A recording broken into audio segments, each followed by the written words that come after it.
Establishing sociocultural identity. Davao region indigenous professionals developing a sense of belongingness. Davao City, a vibrant urban center where languages intersect, cultures blend, and identities emerge.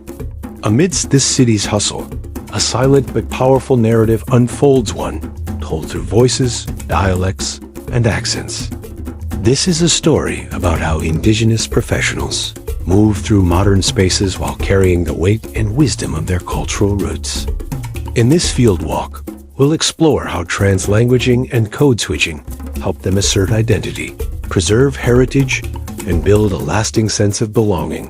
This study asks, how do indigenous people, IP, professionals in Davao, establish their socio-cultural identity and a sense of belongingness? Mapiyaal daw, Fiflafus digu. The Davao indigenous people, professionals, establish and express their sociocultural identity and sense of belongingness through active participation in various cultural activities, whether private or public. Engaging in events like the Kadayawan Festival. It is a celebration of Davao's rich cultural heritage, including indigenous traditions. It allows IP professionals to showcase their heritage, connect with community members, and also affirm their cultural pride. So, ako lang, di lang dyan ako ikaulaw ang ako ang asa kong gikan. So, asa kong galing. So, in a way na i-express na ko kung sarili nga kaniko. Diri ko na belong as an IP and sa ko sanina, through my also in my expression, sa ilaha. So, kana lang. So, as an IP working in a BPO, I established my socio-cultural identity by staying proud of my heritage, sharing my background with trusted co-workers, and sometimes using my indigenous language with fellow IPs during breaks.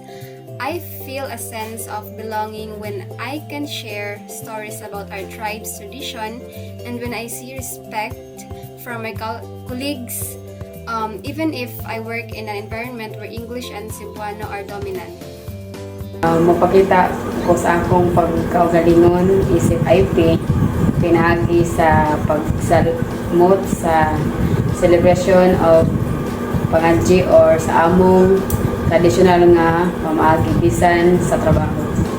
An IT professional, I hold onto my cultural identity by integrating it in my workplace and in the community.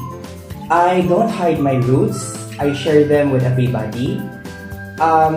I tend to speak my native or indigenous language when it's needed to or when it's appropriate. And I also attend in IP-related activities. With these events, it helps me become grounded and also connected with my roots. I also find strength in my fellow professionals, IP professionals, because we share the same roots, we share the same experiences and struggles, and with them, I can be able to express who I really am. And because for me, belongingness means staying true to who you are while also growing in the professional world. Language isn't just a tool, it's an identity in motion. They don't just speak to be understood. They speak to be remembered. In these brief exchanges, something deeper happens. A smile in the mother tongue. A joke that only makes sense in the dialect.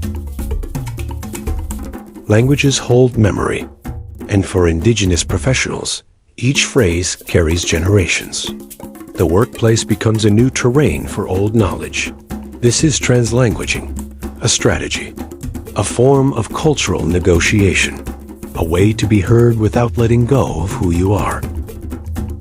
For these professionals, language is not just for work. It's a thread of identity, a bridge between cultures, a form of quiet resistance against invisibility. In urban Davao, indigenous professionals continue to assert identity through everyday language. Translanguaging becomes a tool not only for communication, but for community, pride, and cultural sustainability. From the boardroom to the street, from dialect to English, these voices echo with the wisdom of tribes, the pulse of the city, and the quiet power of staying rooted.